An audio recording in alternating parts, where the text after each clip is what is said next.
podcast talk for Kirkcaldy Reminiscence Group. Hi, my name is Pat and I would like to talk about life as a youngster in Kirkcaldy, especially in the 1950s and 60s. Myself and friends, even all youngsters who lived here, were able to go about life without the restrictions of life today. We had the freedom to roam the great areas surrounding our town. I know we have made some podcasts already about the parks and walks, but it's the memories I have of the school summer holidays with pals, especially down Ravenscraig Park and the beach areas along to Dysart.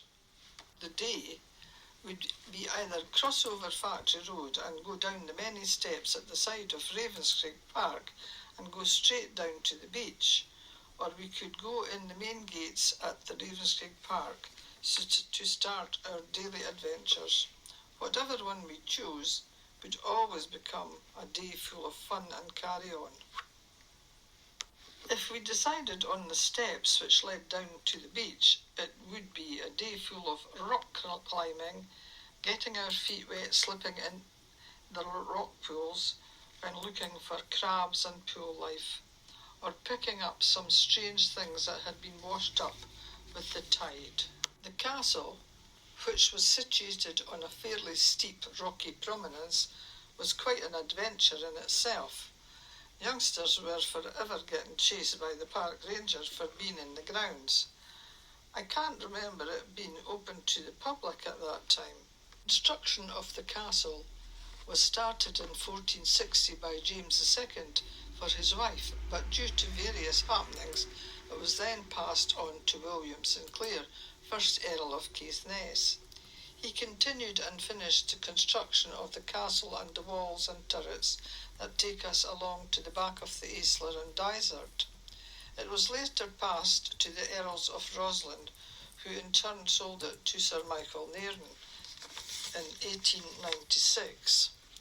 In 1929, 85 acres, including the castle, were given to the town, which is now managed by Historic Environment Scotland.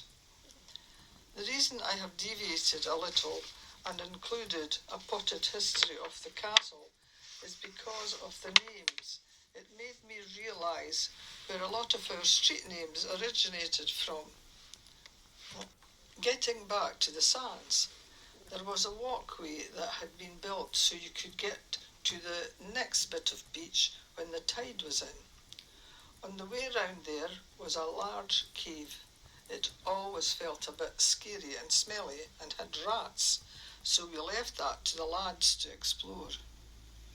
Obviously on sunny days we would have our swimming stuff and played in and out of the water for hours. The raft was the great attraction. It was anchored a little way out. None of us could swim at that time, but we would do the doggy paddle for our life till we reached it. On other days we would trail along to the other inlets. Each one had an arched doorway which led up to the park. It all had a very medieval feel about it. My friend and I did a lot of rock climbing in the inlets. Some were quite steep, and over time we became proficient at climbing over those rocks. Unfortunately, through time, due to weather and tides, most of the inlets have silted up and you can't even get through the doorways. Anyway, at that time we would continue along to the back of the Aisler and through the tunnel cut out of the rock at Dysart Harbour. We would often climb the steps next to the tunnel, which took us up to the Sailor's Walk. This was a walkway above the harbour where you could look down on the unique little harbour or get a marvellous view out over the River Forth. From there you could either go into the park or walk along to Hotpot Wynd, which ran down the side of the Carmelite monastery and into Dysart. The monastery itself had a few owners since being built, but that's another story. The days we went into the park were always full of fun as well. There was quite a well-equipped play park with all the fun things to play on.